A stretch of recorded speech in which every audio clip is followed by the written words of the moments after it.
Sithokozani bogogo nomkhulu. Nathi sihloko lana esikade ngisicabanga isikhathi lesiningi kwase kuba khona umbukeli naye osihlongozayo ukuthi wesalukazi sendoda akukhulume ngokuthi yini ukuthwala ngeDlozi. With my understanding and my research is that ukuthwala ngeDlozi akuhlukile nokuphehla amanzi amnyama. Ukuthwala ngeDlozi ubuthakathi kanza kwethu. Ubuthakathi nesense yokuthi ake sicompare lento lena ngeziko lomnotho abantu abalaziyela la ekhaya elibasizile abaningi sicompare lokho nokuthwala ngeDlozi.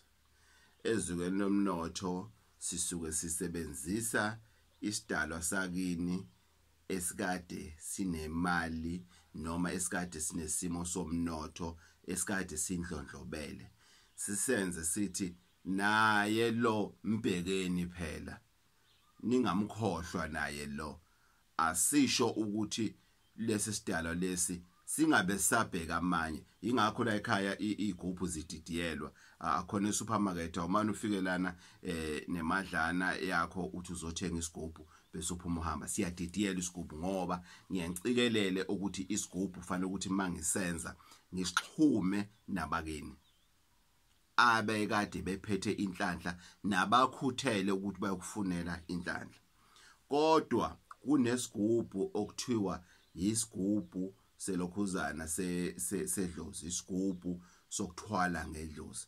Leso sigubhu leso umehluko walezi igubhu ezimbili ukuthi lesi sigubhu lesi seDlozi isigubhu esihlose ukuthi iDlozi lisebenzele wena wedwa noma nendlu yakho enifuyile la ekhaya eninenkomo enidlondlobele eninezimoto eninamatekisi eninezitolo enayo yonke into ezinye izindlu zasemndenini kuvalwe ngehlahla bathi bashisa impepho baye enyangeni baya kuphi izinto zambi kahle. Omunye wake wancengwe impela kuthiwa hayi khuluma iqiniso ukuthi kwenzakaleni waba isithutha naye washo ukuthi izinto zakhe wayeqhaqha ngokuthi eze kuGogo Bathini ebuzwa umuntu owayekade enothile emndenini kanti wayitshontsha amandla abo lo muntu besefika lana useyangilwisa uthi ngikwenzelani lokho wathi uthole enye insizwa ake engakhathalele kuthenjwa. So ngani zakwethu it's very important again manje yokwenza igroup ngani zakwethu ask questions yekeni lento yeni ngani zakwethu eyenza ukuthi nithi manje wenza igroup ungazi ukuthi uthathani ngelilanga uzothatha into ezongidlodlobalisa manje kusasa besiba inkinga bese uzogijima ke manje uze kuthina kakhulukazi emazweni angaphandle ngani zakwethu emazweni angaphandle ngisho nathi bela bendabuko bala eNingizimu Afrika asithi masiye ngaphandle sihambe siyothatha igubhu soke siye ngaphandle siyofuna imithi esodidiyela ngayo igubhu ngendlela yethu thina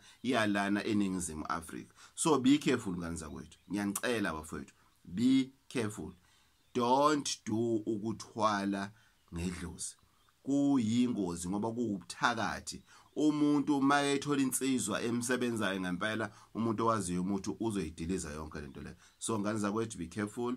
Gogo Bathini Mbatha 083 533 9183 083 533 9183 ukuthwala ngeDlozi kuyingozi kubuthakathi malutho.